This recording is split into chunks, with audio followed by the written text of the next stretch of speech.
پیارے سامعین کرام، یہ احادیث مبارکہ کامل ایمان سے متعلق ہیں جو میں آپ کی خدمت میں لے کر آئی ہوں۔ آئیے ان سے مستفید ہوتے ہیں۔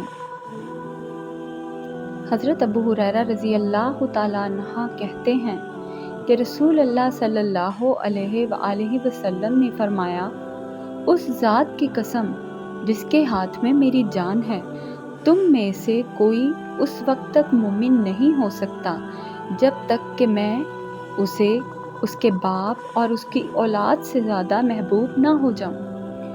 ابو موسیٰ رضی اللہ تعالیٰ عنہ سے روایت ہے کہ بعض لوگوں نے رسول اللہ صلی اللہ علیہ وآلہ وسلم سے پوچھا کہ کس کا اسلام سب سے بہتر ہے، یعنی بہت اچھا مسلمان کون ہے؟ آپ نے فرمایا، وہ جو اپنی زبان اور ہاتھ سے مسلمانوں کو نقصان پہنچانے سے گریز کرے۔ حضرت انس رضی اللہ تعالیٰ عنہ سے روایت ہے کہ رسول اللہ صلی اللہ علیہ وآلہ وسلم نے فرمایا، جس میں درج ذیل 3 خصلتیں ہوں گی وہ ایمان کی مٹھاس یعنی لذت پائے گا۔ نمبر 1، وہ جسے اللہ اور اس کا رسول ہر چیز سے زیادہ محبوب ہو جائیں۔ نمبر 2، جو کسی شخص سے محبت کرتا ہے اور وہ اس سے صرف اللہ کے لیے محبت کرتا ہے۔ نمبر 3، جو الحاد کی طرف لوٹنے سے نفرت کرتا ہے، جیسا کہ وہ آگ میں ڈالے جانے سے نفرت کرتا ہے۔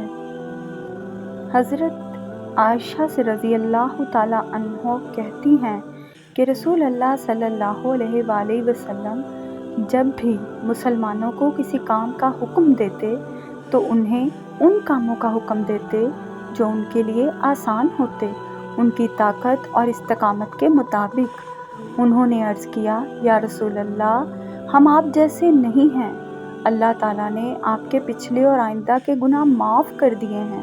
تو آپ صلی اللہ علیہ وآلہ وسلم ناراض ہو گئے اور یہ آپ کے چہرے سے عیاں تھا۔ انہوں نے کہا، میں اللہ سے سب سے زیادہ ڈرنے والا ہوں اور اللہ کو تم سب سے زیادہ جانتا ہوں۔ یہ تمام احادیث مبارکہ صحیح بخاری سے لی گئی ہیں۔ عقیدہ کی کتاب ایمان سے۔